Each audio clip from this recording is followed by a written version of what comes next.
আসসালামু আলাইকুম, স্বাগত জানাচ্ছি আরটিভি রাতের সংবাদে। আপনাদের সঙ্গে আছি আমি ফারিয়া শারমিন।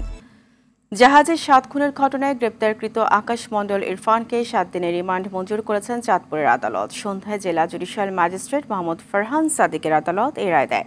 এর আগে কুমিল্লা র্যাব 11 কর্মকর্তা ইরফানকে নৌ পুলিশের কাছে হস্তান্তর করেন।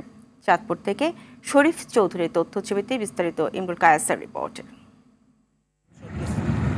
গেল 23 ডিসেম্বর চাঁদপুরের হরিণা ফেরিঘাট এলাকায় মেঘনা নদীতে নোঙর করা ছিল এমভি আল বাখেরা। 999-এ কল পেয়ে জাহাজের 5টি কক্ষ থেকে 5 জনের রক্তাক্ত মরদেহ উদ্ধার করে আইনশৃঙ্খলা বাহিনী। পরে হাসপাতালে মারা যান আরও 2 জন, মুমূর্ষু অবস্থায় চিকিৎসাধীন 1 জন। এ ঘটনা চাঞ্চল্যের সৃষ্টি করে দেশজুড়ে। অপরাধীকে শনাক্ত করতে চিকিৎসাধীন জুয়েলকে সন্দেহের তালিকায় রেখে তদন্তে নামে আইনশৃঙ্খলা বাহিনী। দুপুরে কুমিল্লায় সংবাদ সম্মেলন করে একজনকে গ্রেফতারের কথা জানায় র্যাব। এ সময় র্যাব জানায় জাহাজের মাস্টারের সঙ্গে বিল বেতন ও ছুটি নিয়ে ক্ষোভ ছিল গ্রেফতারকৃত আকাশ মণ্ডল ওরফে ইরফানের। তার মূল ক্ষোভ ছিল মূলত মাস্টারের ওপর, এবং মাস্টারের ওপর এই ক্ষোভ থেকেই তিনি পূর্ব পরিকল্পনা করে মাস্টারকে হত্যা করে পরবর্তীতে সে পলায়নের পথ বেছে নেওয়ার উদ্দেশ্যে যখন গমন করবে তখন তার কাছে মনে হয় জাহাজের অন্যান্য সদস্যরা তার ব্যাপারে তথ্য দিলে সে পুনরায় ধৃত হতে পারে। র্যাব সদর দপ্তরের গোয়েন্দা শাখা র্যাব 11 এবং র্যাব 6-এর আভিযানিক টিম সমন্বিত অভিযানের মাধ্যমে বাগেরহাট জেলা থেকে তাকে গ্রেফতার করা হয়। এই ঘটনায় র্যাব 11 কর্মকর্তারা ইরফানকে নৌ পুলিশের কাছে হস্তান্তর করে। পরে চাঁদপুরের জুডিশিয়াল ম্যাজিস্ট্রেট মোহাম্মদ ফারহান সাদিকের আদালতে তোলা হলে গ্রেফতারকৃত ইরফানকে 7 দিনের রিমান্ড মঞ্জুর করে। তার 10 দিনের রিমান্ড চেয়েছেন, আমরা সেখানে আদালত সন্তুষ্ট হয়ে আমরা শুনানি করেছি। এই আসামির তার সাথে হত্যাকাণ্ডের সাথে আরো কোনো সংশ্লিষ্ট এবং তার আলামত আছে কিনা বা আলামত উদ্ধারের জন্য এবং তার সংশ্লিষ্টতা আছে কিনা সেই ব্যাপারে আদালত ব্যাপক শুনানি নিয়ে তাকে 7 দিনের রিমান্ড মঞ্জুর করেছে। মঙ্গলবার রাতে আল বাখেরা জাহাজের মালিকদের পক্ষে বাদী হয়ে হাইমচর থানায় মামলা দায়ের করেন। এতে খুন ও ডাকাতির অভিযোগ এনে অজ্ঞাত 8 থেকে 10 জনকে আসামি করা হয়। পরে মামলার তদন্তকারী কর্মকর্তা 10 দিনের রিমান্ড আবেদন করলে আদালত 7 দিনের রিমান্ড দেন। ইমরুল কায়েস, আরটিভি। প্রয়োজনীয় সংস্কার শেষে সরকার নির্বাচনের দিকে যাবে বলে জানিয়েছেন স্থানীয় সরকার, পল্লী উন্নয়ন ও সমবায় মন্ত্রণালয়, যুব ও ক্রীড়া মন্ত্রণালয়ের উপদেষ্টা আসিফ মাহমুদ সজীব ভুইয়া। সকালে ঠাকুরগাঁয়ের বালিয়াডাঙ্গিতে শীতবস্ত্র বিতরণকালে তিনি এই কথা বলেন। তিনি আরও বলেন, এত দ্রুত নির্বাচনের জন্য এত মানুষ শহীদ হয়নি। পরে পঞ্চগড়ে ছাত্র আন্দোলনের শহীদ পরিবারের মাঝে আর্থিক অনুদান বিতরণ অনুষ্ঠানে যোগ দেন আসিফ মাহমুদ। এ সময় তিনি বলেন, দেশে ফ্যাসিবাদের পতন পরাশক্তি দেশগুলো মেনে নিতে পারেনি, তাই তারা বাংলাদেশের বিরুদ্ধে প্রোপাগান্ডা চালিয়ে দেশের সার্বভৌমত্বকে লুণ্ঠিত করার চেষ্টা করছে। শুধুমাত্র একটা নির্বাচন কিংবা ভোটের জন্য এত মানুষ জীবন দেয়নি, প্রায় 200 শতাধিক আমরা ধারণা করছি আমাদের শহীদ এবং 20,000-এরও বেশি আহত, এবং শহীদ পরিবার এবং আমাদের আহতরাও সংস্কারের কথা বলছে। এই সরকারের একটা ক্লিয়ার ম্যান্ডেট হচ্ছে আমরা সংস্কার কার্যক্রমগুলো করবো, এবং আপনারা জানেন কমিশনগুলোর প্রায় 3 মাসের মতো সময় হয়ে যাচ্ছে, কমিশনগুলোর উপস্থাপনা দেবে।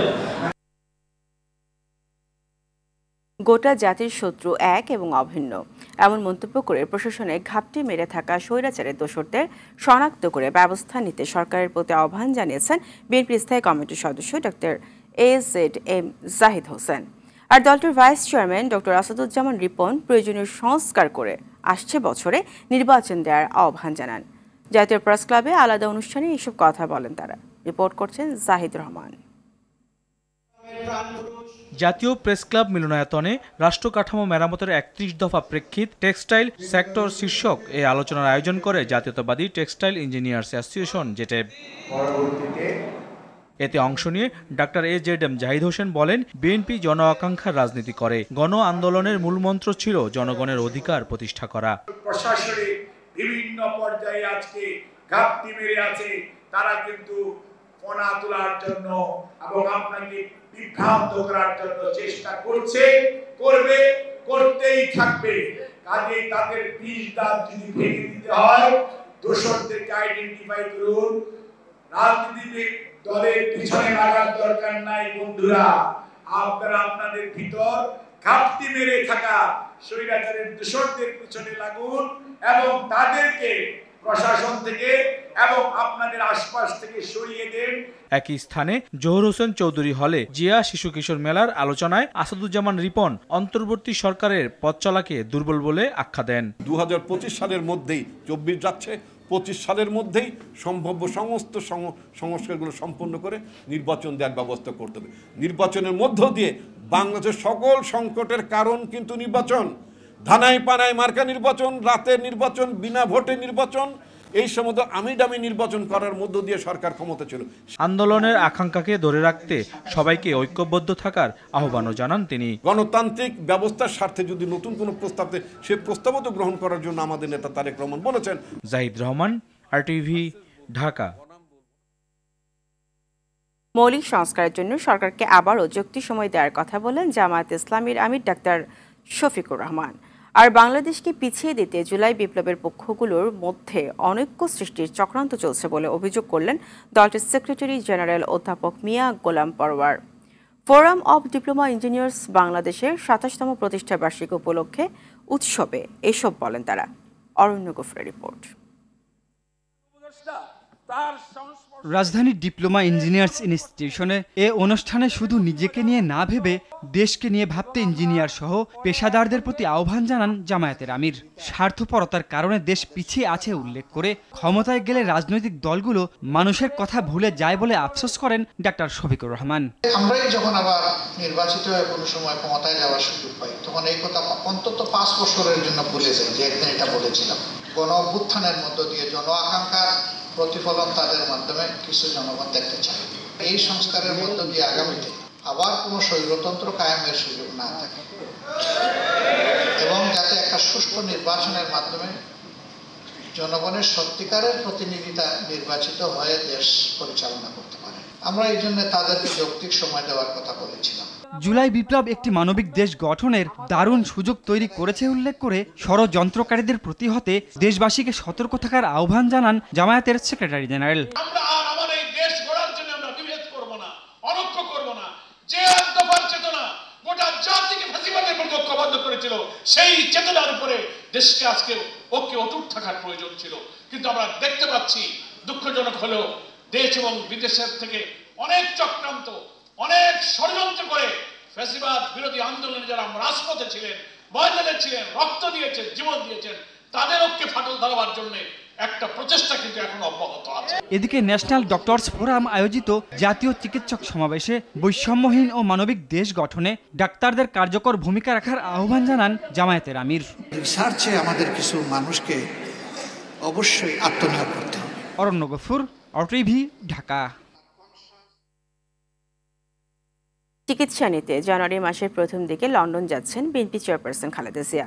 তবে এখনও দিনক্ষণ চূড়ান্ত হয়নি বলে জানিয়েছেন তার ব্যক্তিগত চিকিৎসক ও বিএনপির স্থায়ী কমিটির সদস্য AZM জাহিদ হোসেন। বেগম খালেদা জিয়ার সফর সঙ্গী হিসেবে ইতিমধ্যে অন্তত 15 জনের একটি তালিকা পররাষ্ট্র মন্ত্রণালয়ে দেওয়া হয়েছে। এর আগে 2017 সালের 16 জুলাই লন্ডন গিয়েছিলেন তিনি। চিকিৎসা নেন যুক্তরাজ্যের ডক্টর হ্যাডলি ব্যারির হাসপাতালে। বোর্ডের পরামর্শক্রমে ইনশাআল্লাহ জানুয়ারি প্রথমার্ধে ইউকেতে নিয়ে যাওয়ার প্রস্তুতি চলছে, যদিও ওনার যাত্রার সঠিক তারিখ এখন পর্যন্ত নির্ধারিত হয় নাই। উৎসবমুখর উদযাপন হচ্ছে খ্রিস্টান ধর্মাবলম্বীদের প্রধান ধর্মীয় উৎসব শুভ বড়দিন। প্রার্থনা ও নানা আনুষ্ঠানিকতায় রাজধানীর গির্জাগুলোতে দিনটি উদযাপন করছে খ্রিস্টান সম্প্রদায়। বর্ণিল সাজ ও আলোকসজ্জায় সাজানো হয়েছে উপাসনালয়গুলো। বাদ যায়নি অভিজাত হোটেলগুলো। শাকিবুর রহমানের রিপোর্টে থাকছে এটি বিস্তারিত। বেথেলেহেমে গোশালায় খ্রিস্টীয় ধর্মের প্রবর্তক যীশু খ্রিস্টের জন্ম হয়। মানব জাতির ত্রাতা হিসেবে 25 ডিসেম্বর বড়দিন হিসেবে উদযাপন করে খ্রিস্ট ধর্মাবলম্বীরা, যা তাদের সবচেয়ে বড় ধর্মীয় উৎসব বড়দিন। সকাল থেকেই গির্জায় গির্জায় শুরু হয় নানা আনুষ্ঠানিকতা। দিনের শুরুতেই হয় বিশেষ প্রার্থনা। প্রিয়জনের সাথে আনন্দ ভাগাভাগি করতে প্রতিটি গির্জায় ছিল ভক্তদের ভিড়। শুভ বড়দিনে সকলকে শুভেচ্ছা। আজকে আমরা ঘুরবো ফিরবো, তারপরে আনন্দ করব। আমরা যেন প্রতিটা বছর যেন এভাবে আর কি প্রত্যেকটা ডিসেম্বর যেন পাই। গির্জায় আসি, সবার সাথে দেখা সাক্ষাৎ হয়। Wonderful day, birth of Jesus. so happy to be here in Dhaka. অতীতের হারানো যন্ত্রণা প্রার্থনার মধ্য দিয়ে মনকে শান্ত করে, ভবিষ্যতে যেন সবার মঙ্গল হয় এই প্রার্থনা করে যিশু অনুসারীরা। এই শান্তিটাই যেন দেশব্যাপী বলুন বিশ্বব্যাপী বলুন বজায় থাকে। Just Merry Christmas and thank you for all of your বৈশ্বিক শান্তি প্রার্থনা করে বিশ্বজুড়ে যেন যিশুর শান্তির বাণী ছড়িয়ে পড়ে এমন প্রত্যাশায় খ্রিস্ট ধর্মাবলম্বীদের। আমরা আমাদের দেশের জাতির জন্য প্রার্থনা করেছি, কারণ আমাদের দেশ জাতীয় একটা পরিবর্তিত অবস্থার মধ্য দিয়ে আমরা যাচ্ছি, আর এই সময় আমাদের শান্তি স্থিতিশীলতা খুবই জরুরি। সব জড়া পেছনে ফেলে শান্তি ও সম্প্রীতিময় এক পৃথিবীর প্রার্থনা খ্রিস্ট ধর্মাবলম্বীদের। অশান্ত পৃথিবী শান্ত হোক, শান্তির জলে ভাসুক, সৃষ্টির সেরা জীব শান্তিতে ফিরে আসুক, এই প্রার্থনায় ছিল প্রতিটি মানুষের। এদিকে আয়োজনে পিছিয়ে নেই রাজধানীর অভিজাত হোটেলগুলো। সকাল থেকে শিশুদের জন্য ছিল ভিন্ন ভিন্ন আয়োজন। পরিবারের সঙ্গে আয়োজনে এসে আনন্দে আত্মহারা হয়ে পড়ে শিশুরা। পপকর্ন খেয়েছি, হাওয়াই মিঠাই খেয়েছি, এখানে খেলছি, মজা করছি, গেমস আমরা এনজয় করতেছি, খেলতেছি। তাদের আনন্দে বাড়তি মাত্রা যোগ করে সান্তা ক্লজ। হঠাৎ এসে শিশুদের সঙ্গে মজার পাশাপাশি বিভিন্ন উপহার ও চকলেট তুলে দেয়। Merry Christmas to everyone. Sakibur Rahman, RTV, Dhaka. বড়দিনে সারা দেশে শান্তিপূর্ণভাবে সবাই উৎসব করতে পেরেছে বলে জানিয়েছেন স্বরাষ্ট্র উপদেষ্টা লেফটেন্যান্ট জেনারেল অবসরপ্রাপ্ত জাহাঙ্গীর আলম চৌধুরী। সন্ধ্যায় রাজধানীর কাকরাইলের সেন্ট ম্যারিজ ক্যাথেড্রাল চার্চ পরিদর্শনে এসে এ কথা জানিয়ে তিনি বলেন, বাংলাদেশের সব ধর্মের মানুষ শান্তিপূর্ণভাবে নিজ ধর্ম পালন করতে পারে। চাঁদপুর হত্যাকাণ্ডে এরই মধ্যে একজনকে গ্রেপ্তার করা হয়েছে, তাকে জিজ্ঞাসাবাদে অনেক তথ্য বেরিয়ে এসেছে। এছাড়া একজনকে অসুস্থ অবস্থায় উদ্ধার করা হয়েছে, তার চিকিৎসার সব ধরনের ব্যবস্থা নেওয়া হয়েছে। তিনি সুস্থ হয়ে উঠলে আরও তথ্য পাওয়া যাবে বলে জানান স্বরাষ্ট্র উপদেষ্টা। এটা তো আমাদের একজনকে অ্যারেস্ট করা হয়েছে এবং তার কাছ থেকে কিন্তু ওই আমাদের যেসব লোক চলে গেছে, আল্লাহ তাদের বেহেশত নসিব করুক, ওদের সবার মোবাইলগুলো কিন্তু পাওয়া গেছে। ও কিন্তু নিজে স্বীকারোক্তিও দিয়েছে। এরপরে আইনের আওতায় তো তারা আনা হয়েছে এবং তার বিচার হবে। ভয়াবহ দুর্ঘটনায় আজারবাইজান এয়ারলাইন্সের একটি উড়োজাহাজ বিধ্বস্ত হয়ে অন্তত ৩৯ জন নিহত হয়েছে। উড়োজাহাজটিতে ৬৭ আরোহীর মধ্যে ৬২ জন যাত্রী ও ৫ জন ক্রু ছিল। দুর্ঘটনার কবল থেকে উদ্ধার করে ২৮ জন হাসপাতালে চিকিৎসাধীন রয়েছে।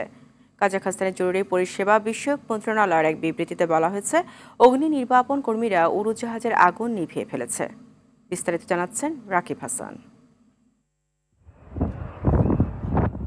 কাজাখস্তানের আক্তাও শহরের কাছে আজ আজারবাইজান এয়ারলাইন্সের এমবিআর উড়োজাহাজ ভয়াবহ দুর্ঘটনার শিকার হয়েছে। উড়োজাহাজটি আজারবাইজানের রাজধানী বাকু থেকে রাশিয়ায় যাওয়ার পথে বিধ্বস্ত হয়। উড়োজাহাজ বিধ্বস্তের ভিডিওতে দেখা যায় উড়োজাহাজটি মাটিতে পড়ে যাওয়ার সঙ্গে সঙ্গে এতে আগুন ধরে যায়। এ সময় আকাশে ঘন কালো ধোঁয়ার কুণ্ডলী উঠতে দেখা যায়। অগ্নি নির্বাপন কর্মীরা উড়োজাহাজটির আগুন নিয়ন্ত্রণ নেয় বলে জানায় দেশটির জরুরি পরিষেবা বিষয়ক মন্ত্রণালয়। এমবিআর 190 উড়োজাহাজটি ৬৭ যাত্রী ও ক্রু নিয়ে যাত্রা শুরু করেছিল। এখন পর্যন্ত ৩৯ জন নিহত হয়েছে। এই দুর্ঘটনায় হতাহতের সংখ্যা বেড়েই চলেছে।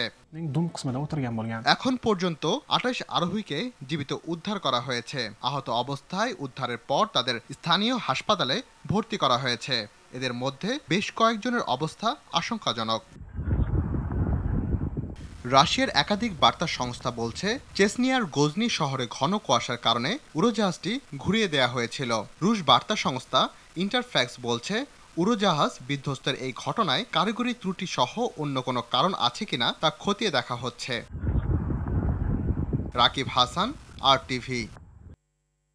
ওয়েস্ট ইন্ডিজ সফরে বল হাতে দারুণ পারফরম্যান্স করে টি-20 বোলারদের র্যাঙ্কিংয়ে প্রথমবার সেরা 10-এ জায়গা করে নিয়েছে শেখ মেহেদী। আইসিসির সাপ্তাহিক হালনাগাদে 13 ধাপ এগিয়ে 636 রেটিং পয়েন্ট নিয়ে 10 নম্বরে আছেন ডানহাতে এই অফ স্পিনার। ক্যারিবিয়ানদের বিপক্ষে সিরিজ জুড়ে 8 উইকেট নিয়ে ওয়েস্ট ইন্ডিজকে হোয়াইট ওয়াশ করার পেছনে বড় অবদানই রাখেন তিনি। এদিকে 7 ধাপ এগিয়ে ক্যারিয়ার সেরা 11 নম্বর অবস্থানে আছেন তাসকিন আহমেদ। সিরিজে 7 উইকেট তুলেছিলেন এই পেসার। বাংলাদেশ প্রিমিয়ার লিগের একাদশ আসরকে সামনে রেখে শেষ হলো সিলেট পর্বের মিউজিক ফেস্ট। সিলেট জেলা স্টেডিয়ামে এদিকে দুপুর 2:30 থেকে মাঠে প্রবেশ করে দর্শকরা। স্থানীয় সঙ্গীত শিল্পীদের পারফরমেন্সের মধ্য দিয়ে বিকেল থেকে শুরু হয় অনুষ্ঠান। মঞ্চ মাতান মুজা সঞ্চয় ও তুষিবাড়া। জানানো হয় জুলাই আগস্ট গণ অভ্যুত্থানের সকল শহীদ ও আহতদের প্রতি সম্মান। সন্ধ্যার পর সঙ্গীত পরিবেশন করেন আসিফ আকবর। 1.5 ঘন্টার বেশি সময় দর্শকদের উল্লাসে মাতিয়ে রাখেন তিনি। এরপর রাত 9টায় স্টেজে ওঠেন নগরবাউল খ্যাত জেমস। নিজের জনপ্রিয় গানে মিউজিক ফেস্ট রাঙিয়ে তোলেন তিনি। তার 1 ঘন্টা 20 মিনিটের পারফরমেন্সের মধ্য দিয়ে শেষ হয় জমকালো এই অনুষ্ঠান। ঢাকা ও সিলেটের পর আগামী 27 ডিসেম্বর মিউজিক ফেস্ট অনুষ্ঠিত হবে চট্টগ্রামে। নির্যাতন নিপীড়ন সহ্য করেও ছাত্র জনতার গণ অভ্যুত্থানে স্বৈরাচার শেখ হাসিনার সরকারকে বিদায় করতে পারাকে 2024-এর বড় অর্জন হিসেবে দেখছে বিএনপি। দলটির নেতাদের মতে গণতন্ত্র পুনঃপ্রতিষ্ঠায় নতুন বছরে জনগণের ভোটের অধিকার প্রতিষ্ঠা করা আরেকটি বড় চ্যালেঞ্জ। ষড়যন্ত্র মোকাবেলা করে স্বাধীনতা ও সার্বভৌমত্ব রক্ষায় রাজনৈতিক দলগুলোর মধ্যে জাতীয় ঐক্য ধরে রাখতে চান বিএনপির নীতি নির্ধারকরা। 2024 সালে বিএনপির রাজনীতি ফিরে দেখেছেন জাহিদ রহমান।